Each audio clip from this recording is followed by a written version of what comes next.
Now, that is an important fact that a lot of us learned the hard way, of course, during Hurricane Ian. We're back out here live at the beautiful Tarpon Lodge on the north end of Pine Island today as our coverage of Hurricane Week 2024 continues. Our focus has been different each day, and today's focus is on forecasting the future with the tools and technology that have changed all so much over the course of the last decade, or especially here in the last decade with the advent of artificial intelligence. But it is ironic that one of the most important tools in hurricane forecasting is actually an old school toy, or an old school tool rather, that has been used since the 1800s.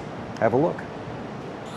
At least here at our office, we've never had it pop during the fill-up process. Comforting words from National Weather Service meteorologist Stephen Shively as the whooshy sound of hydrogen inflates an increasingly gigantic weather balloon. Because these balloons are very flexible. You'd be amazed when it's windy how they can contract and expand. The data he'll collect in the next 2 hours with this balloon is very valuable, especially when a hurricane is threatening.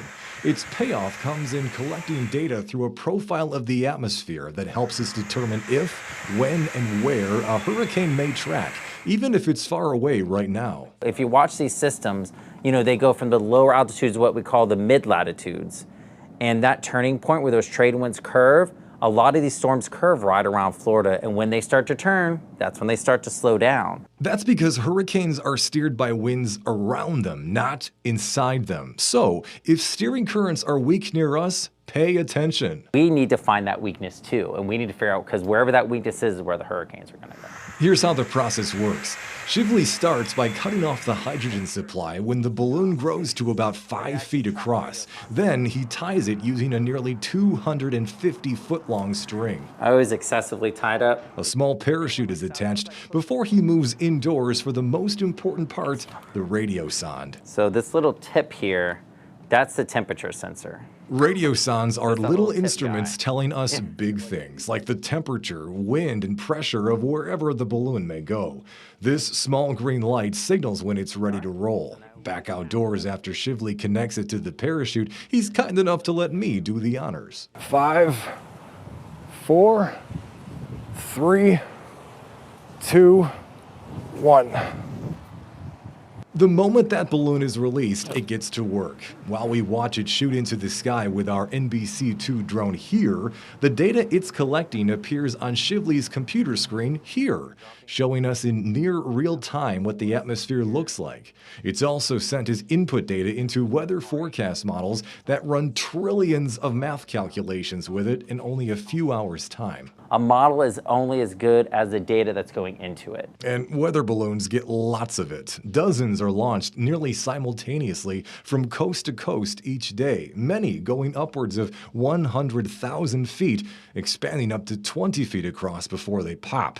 That's when that parachute, by the way, deploys and the radiosonde floats back to Earth. We have a lot of great technology that does a lot of great, I would say, guesstimations, but nothing is as good as actual good old-fashioned just measurements. So the next time a hurricane threatens our area, listen for when extra weather balloons are launched out west, because the information they gather on the inbound steering currents could signal when a storm may turn away from us or move right toward us.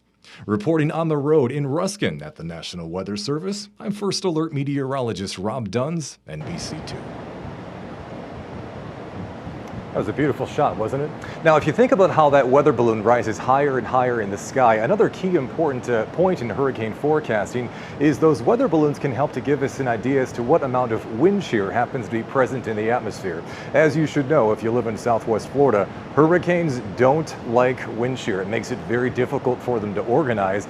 And if a hurricane runs into an area with stronger wind shear, oftentimes that storm will weaken. A way to visualize this is to think of a snowman. In order for a snowman to stand up, it has to be stacked vertically. It can't be tipping over to one side or the other in order for it to stand up. So if you think of a situation where we have strong wind shear, picture the top of a snowman basically tipping over like that. When a hurricane encounters strong wind shear in the upper parts of the atmosphere, the hurricane can get sheared apart and oftentimes will completely fall apart. On the other hand, though, if a hurricane encounters an area of weak wind shear, there's less force pushing at the top of the hurricane, or in our case a snowman, which allows that hurricane to get stronger. It's important to remember here that the amount of wind shear a storm is going to encounter will change from day to day. And that's why it's, of course, important to stay up on the forecast with the latest. If you think back to 2022, at least in its infancy, Hurricane Ian struggled a lot with wind shear, but as the hurricane got closer to our area, the wind shear was weaker, and that's why the storm got stronger. Thankfully, with Ernesto, the current hurricane we're tracking in the Atlantic Ocean, we don't have to be at all concerned about its issues locally, but as it moves toward an area of weaker wind shear, it looks like the island of Bermuda will have a lot to watch over the next several days. So for a check of the tropics and what's happening in the backyard this afternoon, let me send things back into the studio with First Alert meteorologist Justin Hobbs. Yeah, Justin?